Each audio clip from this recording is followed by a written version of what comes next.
Hello students, कैसे हो। आशा करता हूँ कि आप सभी अपने अपने घर पर स्वस्थ और सुरक्षित होंगे और इस कोरोना काल में अपनी पढ़ाई को नियमित रूप से जारी रखे हुए होंगे। तो 12th एग्रीकल्चर में हमने लास्ट वीडियो में डिस्कस किया था चैप्टर नंबर फर्स्ट सस्य विज्ञान मृदा एवं बीज। तो इसके जितने भी टॉपिक थे पूरे चैप्टर में उनके बारे में शॉर्ट में डिस्कस किया था। अब आज हम इसका जो फर्स्ट टॉपिक है उसका डिटेल में डिस्कस करेंगे। तो जो फर्स्ट टॉपिक है चैप्टर नंबर फर्स्ट का, चैप्टर फर्स्ट सस्य विज्ञान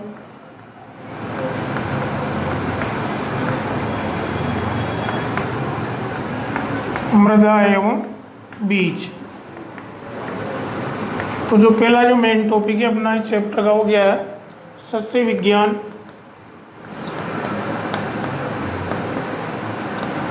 एग्रोनॉमी।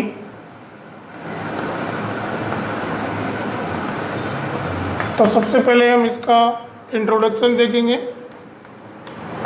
परिचय।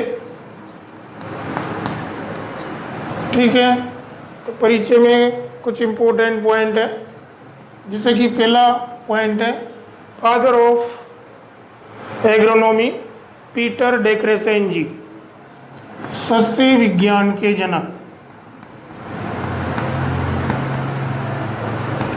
सस्य विज्ञान के जनक, और सस्य विज्ञान के जनक कहा जाता है किसको? पीटर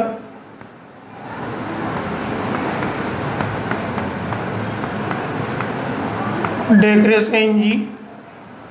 सेकंड जो पॉइंट है अपना भारतीय सस्य विज्ञान के जनक, भारतीय सस्य विज्ञान के जनक, father of Indian agronomy,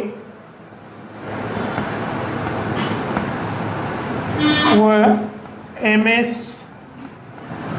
Swaminathan.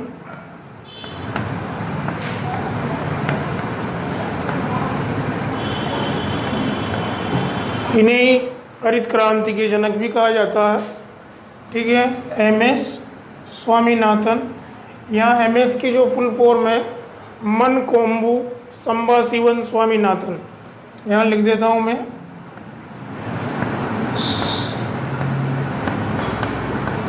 Mankombu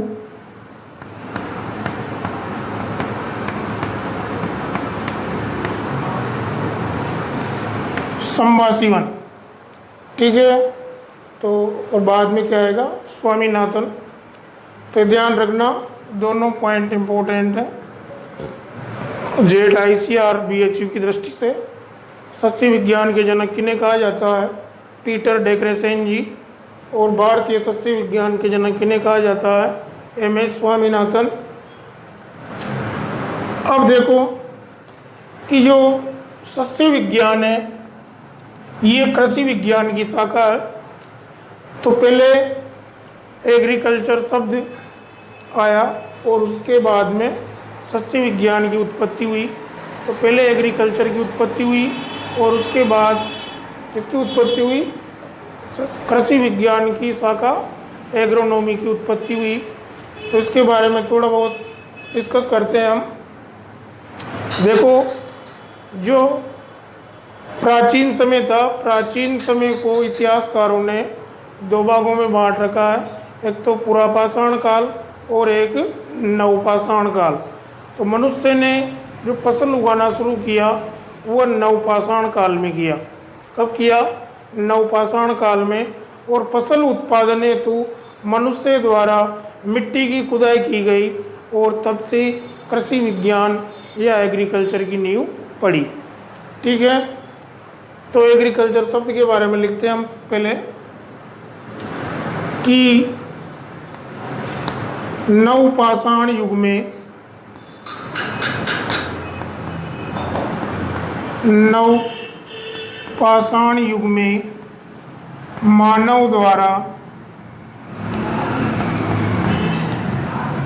सर्वप्रथम फसल उगाना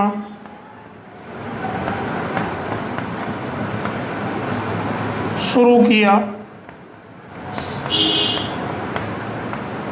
जिससे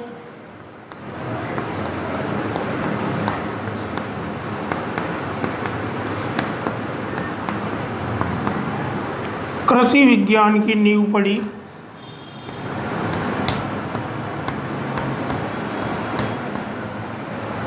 मानव द्वारा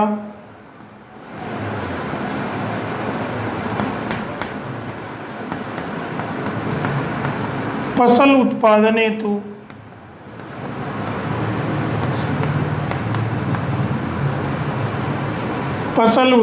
हेतु मिट्टी की खुदाई की गई, जिससे एग्रीकल्चर शब्द की उत्पत्ति हुई।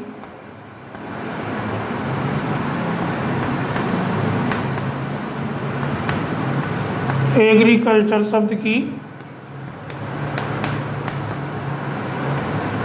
उत्पत्ति हुई।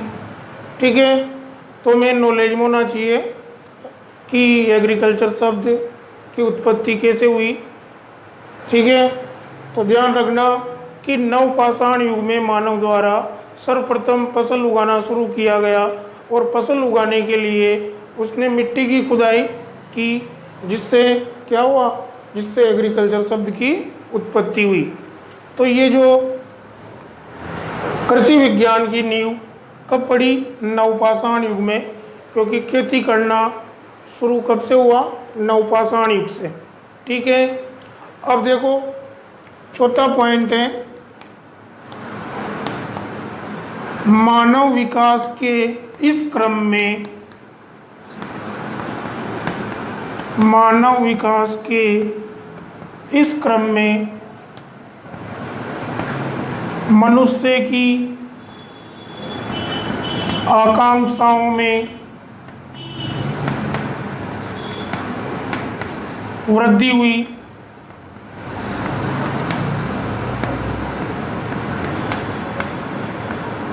तथा इसके साथ ही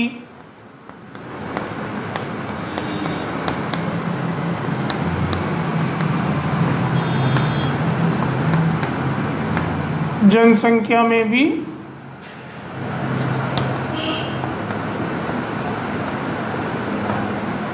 वृद्धि हुई। देखो धीरे धीरे मानव विकास क्रम आगे बढ़ता गया और मनुष्य की नई नई चीज़ों को जानने की इच्छाएं बढ़ने लगी, यानी कि मानव आकांक्षाओं में वृद्धि होती गई और धीरे धीरे इसी आकांक्षाओं में वृद्धि होने के साथ साथ मनुष्य की जनसंख्या में भी वृद्धि हुई।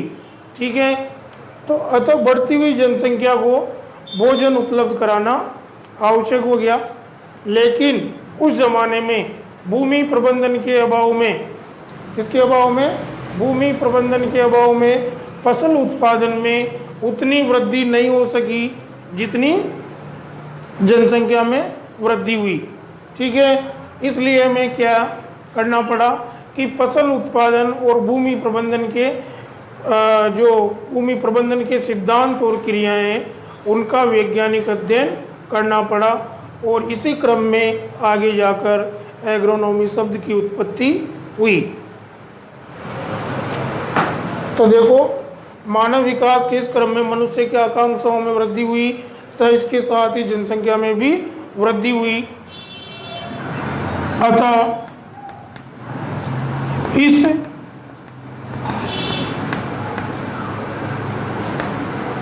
बढ़ती हुई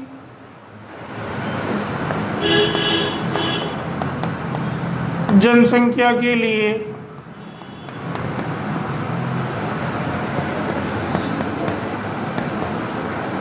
खाद्यान्न की आपूर्ति करना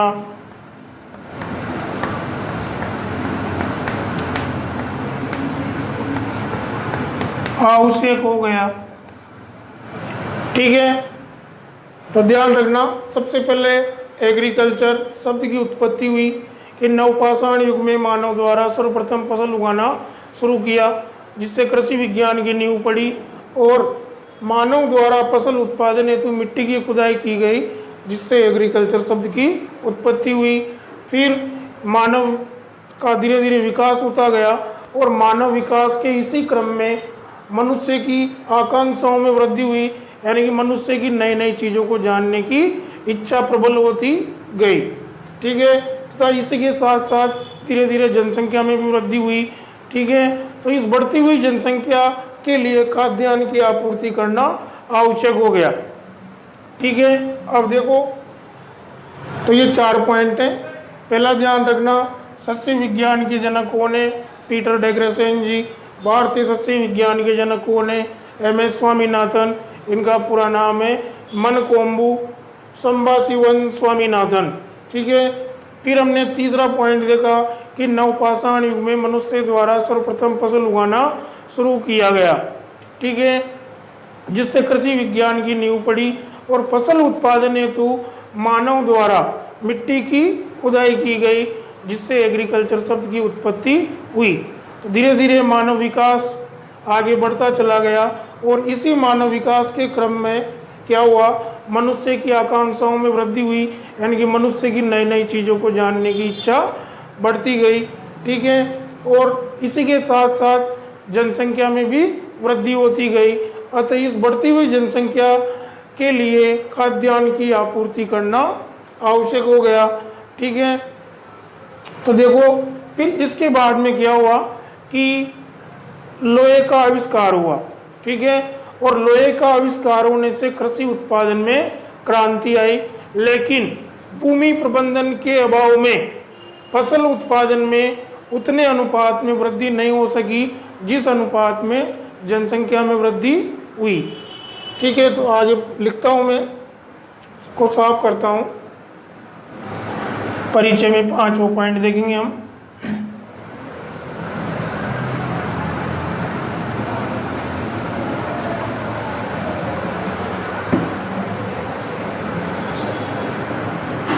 पांचवा पॉइंट है अपना,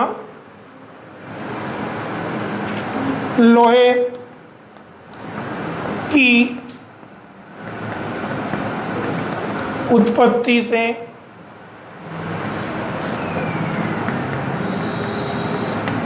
कृषि के क्षेत्र में क्रांति आई। ठीक है भाई, मानव का धीरे धीरे विकास होता गया, नई नई चीज़ों की खोज होती गई। तो जब लोहे का आविष्कार हुआ है, लोहे की उत्पत्ति हुई, तो उससे कृषि क्षेत्र में क्रांति आई। कैसे? कि लोहे से अनेक प्रकार के औजार बनाए जाने लग गए, जिससे फसल का उत्पादन करना आसान हो गया। ठीक है, लोहे की उत्पत्ति से कृषि के क्षेत्र में क्रांति आई, लेकिन भूमि प्रबंधन के अभाव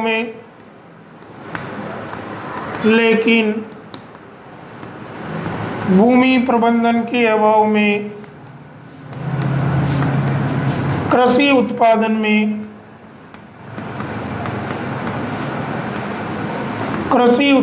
में उस अनुपात में वृद्धि नहीं हो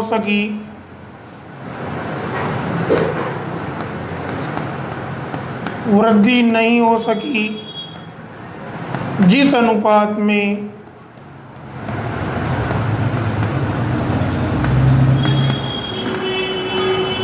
जनसंख्या में वृद्धि हुई।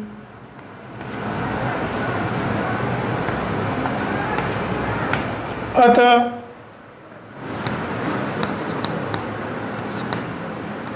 क्या करना पड़ा?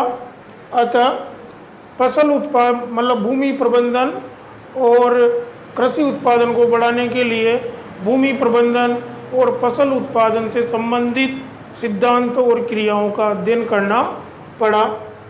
अतः कृषि उत्पादन को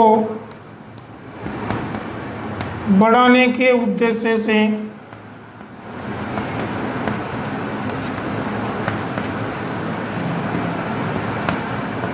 भूमि प्रबंधन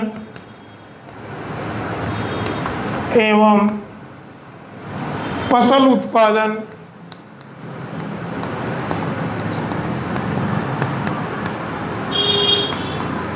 से संबंधित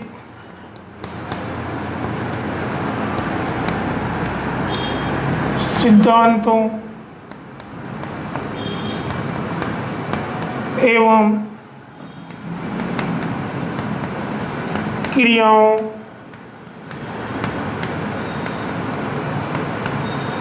का वैज्ञानिक अध्ययन करना पड़ा।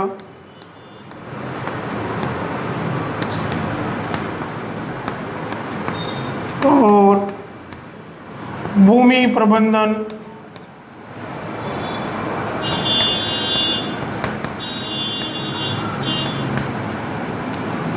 फसल उत्पादन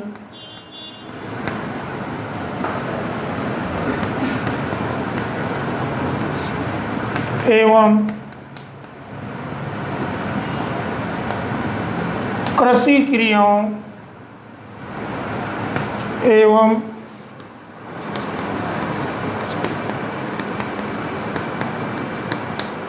कृषि क्रियाओं के वैज्ञानिक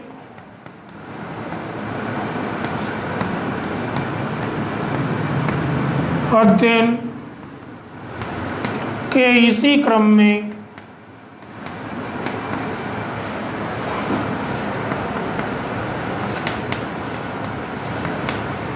सस्य विज्ञान एग्रोनॉमी शब्द की उत्पत्ति हुई।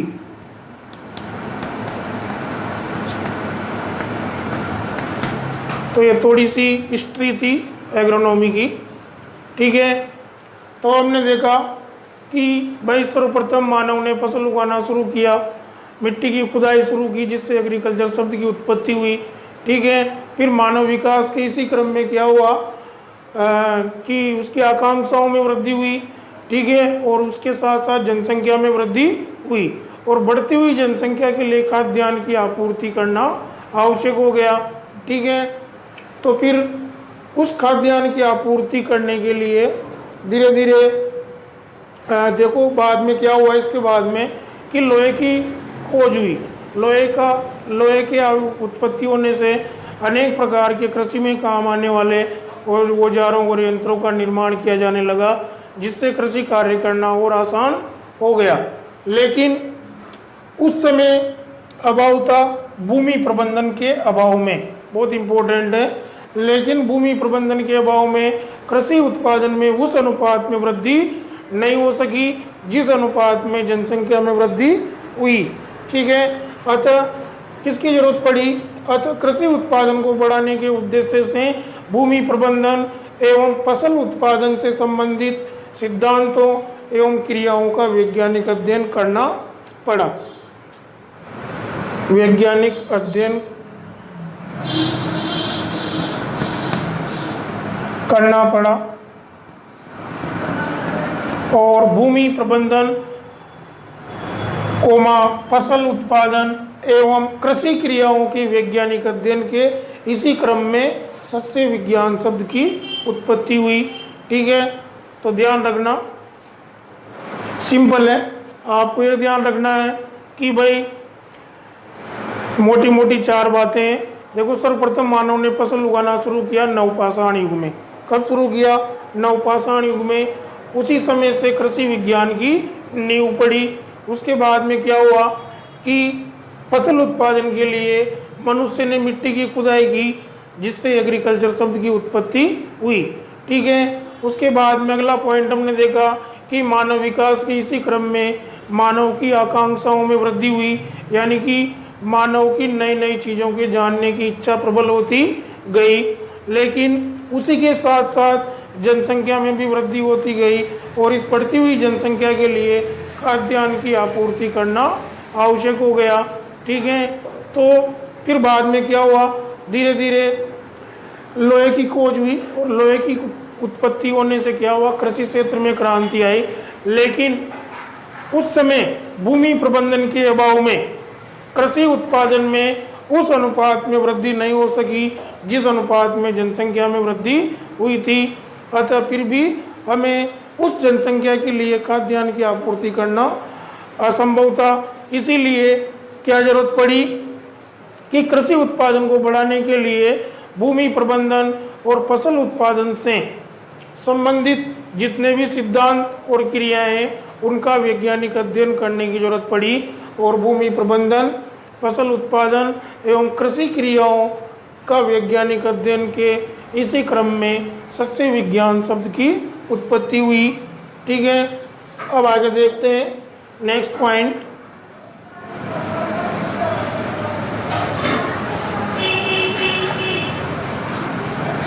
देखो, ये सब बातें मैं आपको आपकी जनरल नॉलेज बढ़ाने के लिए बता रहा हूँ कि आपको इसके थोड़ा बहुत इसके प्राचीन इतिहास के बारे में भी जानकारी होना चाहिए। छठा पॉइंट आता है अपना, इसकी उत्पत्ति हुई थी ग्रीक भाषा के दो शब्दों से। ठीक है, तो यहाँ लिखता हूँ मैं,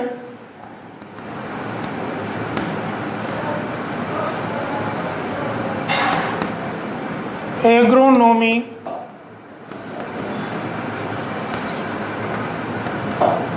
शब्द की उत्पत्ति ग्रीक भाषा के शब्द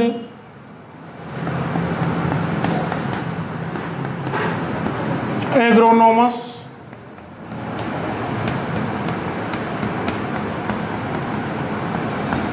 से हुई है।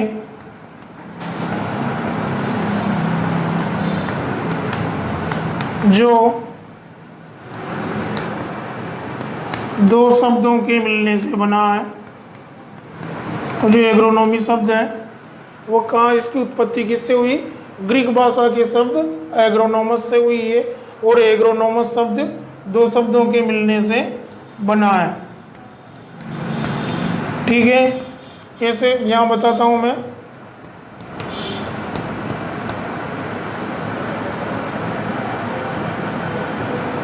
एग्रो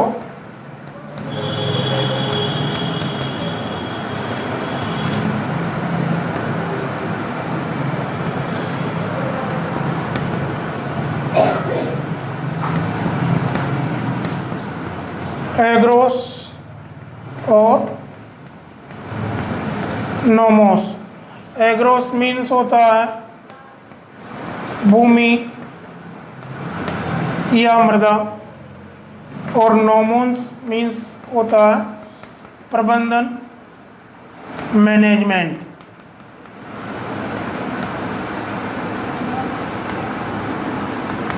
ठीक है, इसको हम फील्ड भी बोल सकते हैं। तो ये ध्यान रखना कि एग्रोनॉमी शब्द की उत्पत्ति ग्रीक भाषा के शब्द एग्रोनोमस से हुई है, जो दो शब्दों के मिलने से बना है। कौन कौन से दो शब्द? एग्रोस और नोमोस। एग्रोस मीन्स भूमि बोलो या मृदा बोलो या फील्ड या खेत बोलो, एक ही बात है। और नोमोस मीन्स प्रबंधन। ठीक है, अर्थात भूमि या मृदा का प्रबंधन ही क्या है? एग्रोनॉमी है। ठीक है, या हम यूँ ऐसे बोल सकते हैं कि फसल उत्पादन हेतु भूमि या मृदा का प्रबंधन करना ही सस्य विज्ञान है। ठीक है, तो यहाँ लिखता हूँ मैं, अर्थात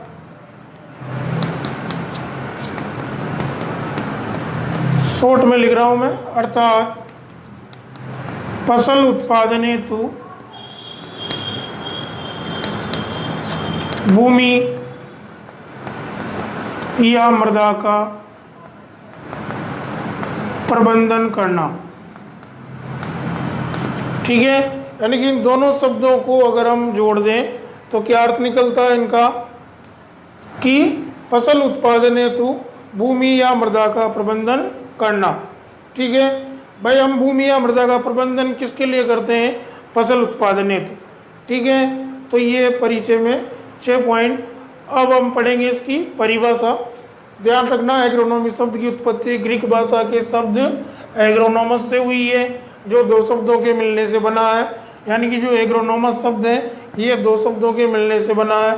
first agros, second nomos. Agros means भूमि या मृदा या फील्ड या खेत, ठीक है, और नोमोस मीन्स प्रबंधन, ठीक है। तो शॉर्ट में जो अर्थ निकलता है भूमि या मृदा का प्रबंधन करना। अब भूमि या मृदा का प्रबंधन हम किस लिए करते हैं? फसल उत्पादन के लिए, ठीक है। तो हम इसका जो अर्थ निकाल सकते हो, क्या निकाल सकते हैं? फसल उत्पादन हेतु भूमि या मृदा का प्रबंधन करना। मेरे ख्याल से आपको ये समझ में आ गया होगा। अब मैं आगे इसकी डेफिनेशन लिखता हूँ, ठीक है।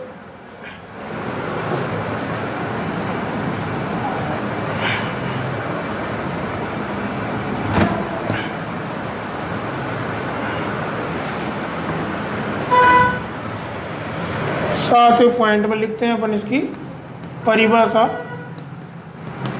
परिभाषा सिंपल है। देखो ये जो ब्रांच है कृषि विज्ञान की है, ठीक है। तो कृषि विज्ञान की वो शाखा जिसके अंतर्गत भूमि प्रबंधन और फसल उत्पादन से संबंधित सिद्धांतों एवं क्रियाओं का वैज्ञानिक अध्ययन किया जाता है, उसे हम सस्य विज्ञान कहते हैं, ठीक है। तो मैं लिखता हूँ यहाँ पर कृषि विज्ञान की वह शाखा, कृषि विज्ञान की वह शाखा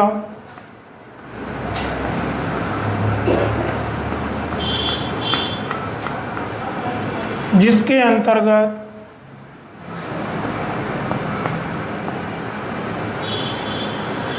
फसल उत्पादन, पहले भूमि प्रबंधन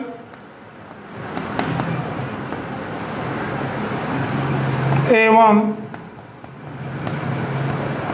फसल उत्पादन से संबंधित सिद्धांतों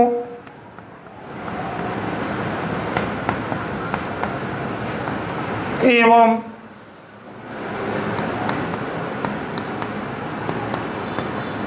कृषि क्रियाओं का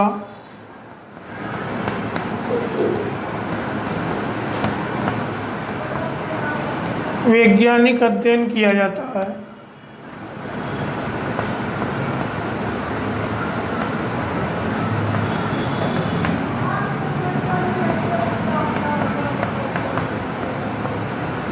सस्य विज्ञान कहलाती है।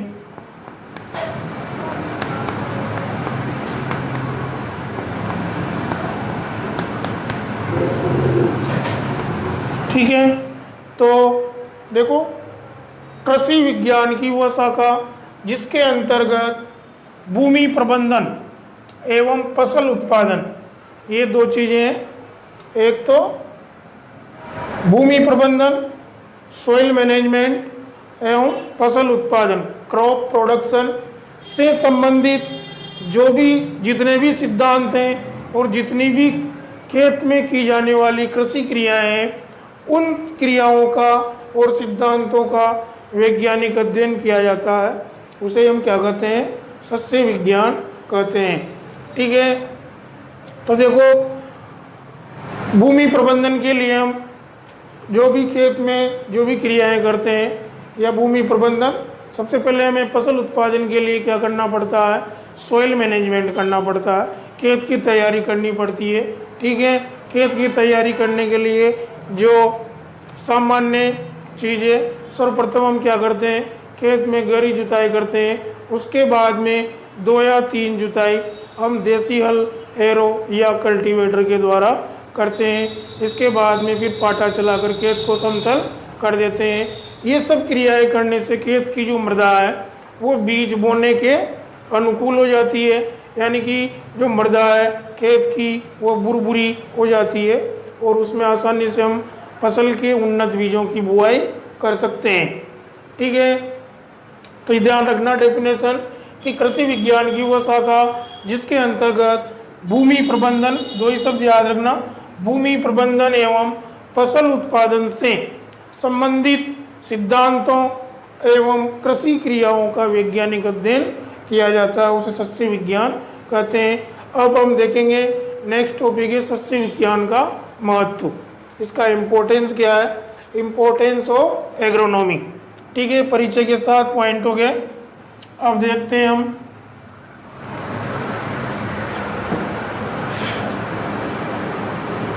सस्य विज्ञान का महत्व।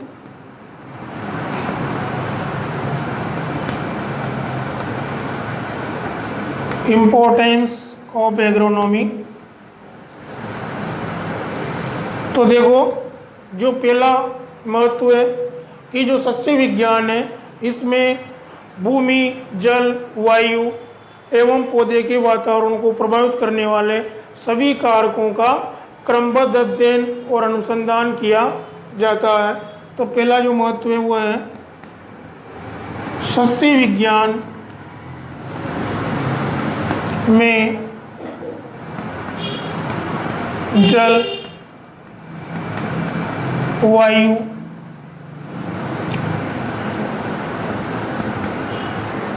जलवायु, भूमि एवं पौधे के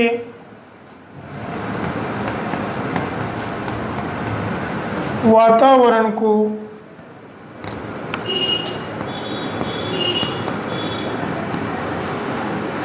प्रभावित करने वाले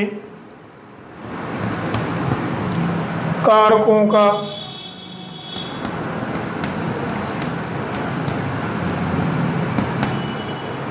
क्रमबद्ध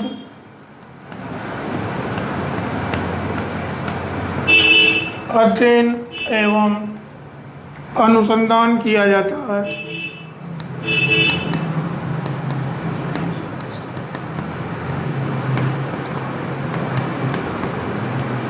जो सेकंड महत्व है इसका वो है सस्य विज्ञान में समाहित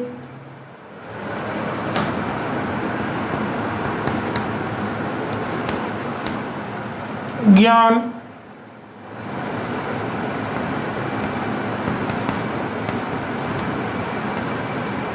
के माध्यम से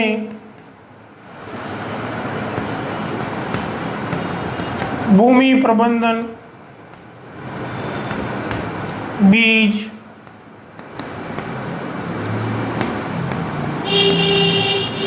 खाद एवं उर्वरक, सिंचाई, खरपतवार नियंत्रण,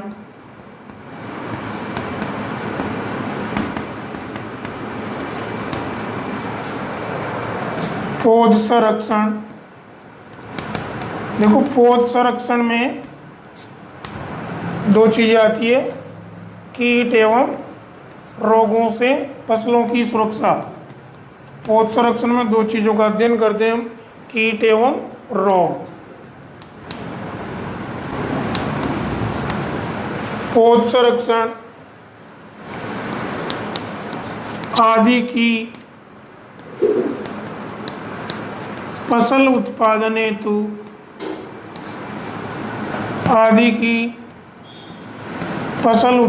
हेतु प्रयोग की जानकारी मिलती है।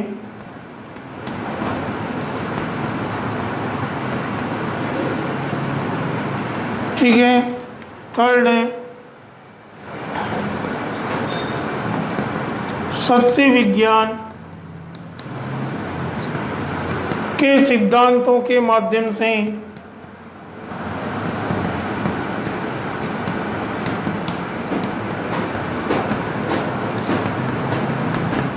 फसलों की उत्पादकता में वृद्धि करके फसलों की उत्पादकता में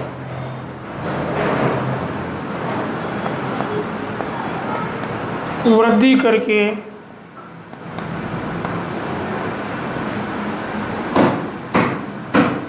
मानव व पशुओं की मूल आवश्यकता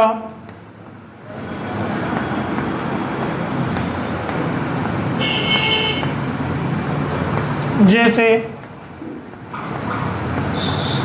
अब देखो मानव व पशुओं की मूल आवश्यकता क्या है, जैसे खाद्यान्न, पशु चारा,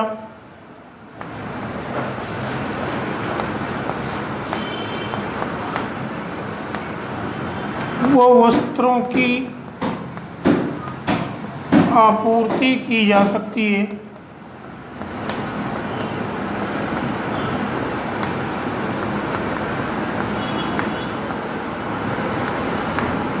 ठीक है, अब एक महत्व मैं ऊपर लिख देता हूँ, ये मिटा देता हूँ यहाँ से।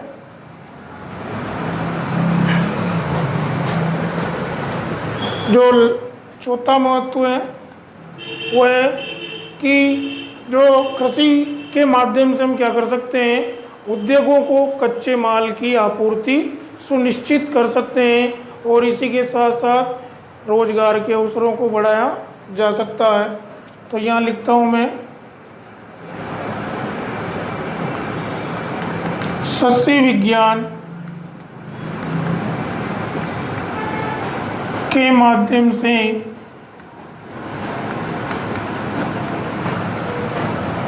उद्योगों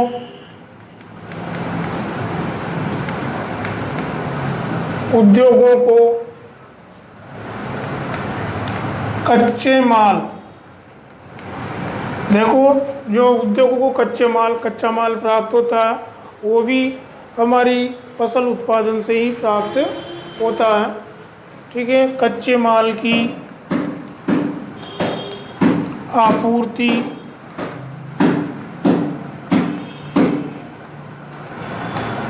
की सुनिश्चितता के साथ साथ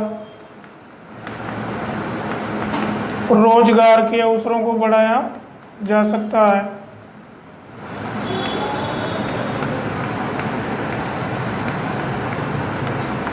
रोजगार के अवसरों को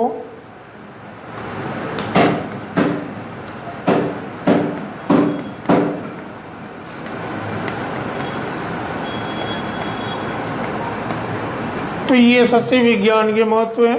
ठीक है, सबसे पहला महत्व है कि जो सस्य विज्ञान है इसमें किसका अध्ययन किया जाता है, जलवायु,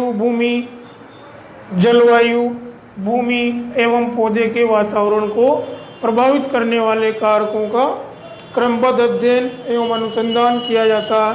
पहला महत्व। सेकंड महत्व, सस्य विज्ञान में समाहित ज्ञान के माध्यम से हम किस का, एक तो भूमि प्रबंधन, बीज, खाद, उर्वरक, सिंचाई, खरपतवार नियंत्रण, पौध संरक्षण, और पौध संरक्षण में दो चीज़ें आती है, कीट एवं रोग का नियंत्रण, ठीक है, आदि की फसल उत्पादन हेतु प्रयोग की जानकारी मिलती है।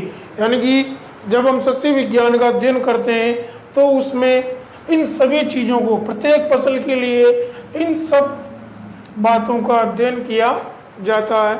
ठीक है, कि कौन सी फसल के लिए भूमि प्रबंधन किस प्रकार से किया जाता है, ठीक है, कौन सी फसल के लिए कितनी बीज की मात्रा या कितनी बीज दर की आवश्यकता प्रति हेक्टर आवश्यक होती है।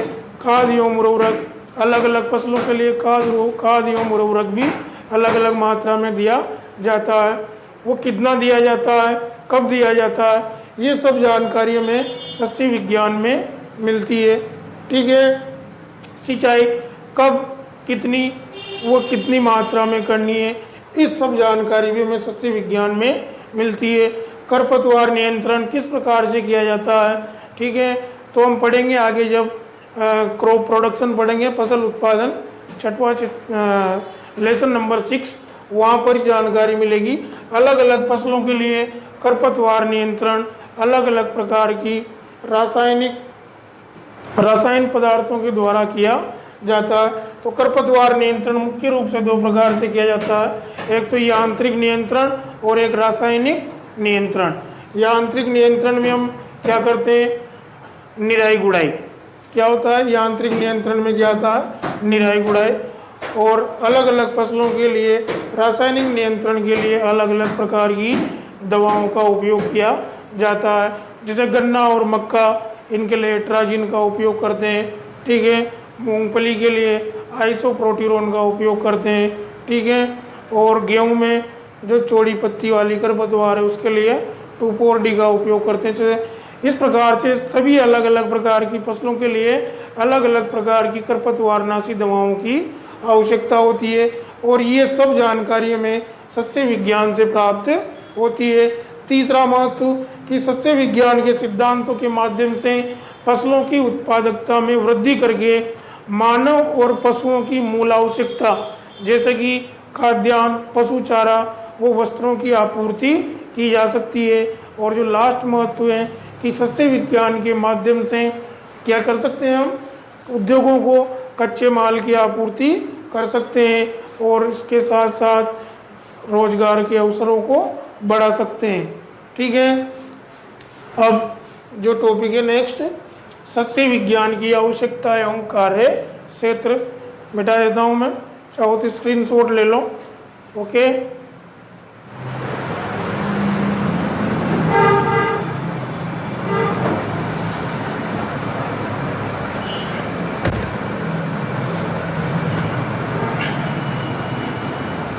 तो जो सस्य विज्ञान की आवश्यकता एवं कार्य क्षेत्र है उसका अध्ययन मैंने पहले भी चार्ट में बता दिया आपको, 4 बिंदुओं के अंतर्गत करते हैं।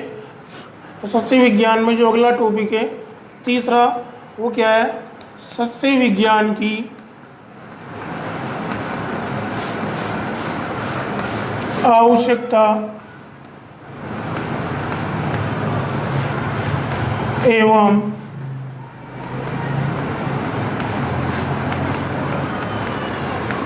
कार्य क्षेत्र। तो देखो इसके अंतर्गत 4 बिंदु है। एक तो इसकी आवश्यकता कृषि उत्पादन में, दूसरी बी नियोजन में,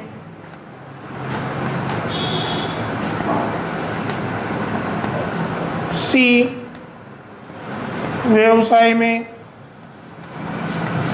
और डी उद्योग में। तो इन 4 बिंदुओं के अंतर्गत हम सस्य विज्ञान की आवश्यकता एवं कार्य क्षेत्र को पढ़ेंगे। ठीक है, और इनके बारे में डिटेल में चर्चा हम नेक्स्ट क्लास में करेंगे। तो मेरे ख्याल से आज का पढ़ाया हुआ आपको समझ में आ गया होगा। आपको मेरे साथ साथ पढ़ते हुए चलना है, समझते हुए चलना है। ठीक है, रटना नहीं है, आपको समझते हुए चलना है। ठीक है, मैं समझाने की पूरी कोशिश करूँगा और पढ़ाई को निरंतर करते रहना। ठीक है, और नेक्स्ट क्लास आपको मिल जाएगी बहुत जल्दी। ठीक है बच्चों, ओके।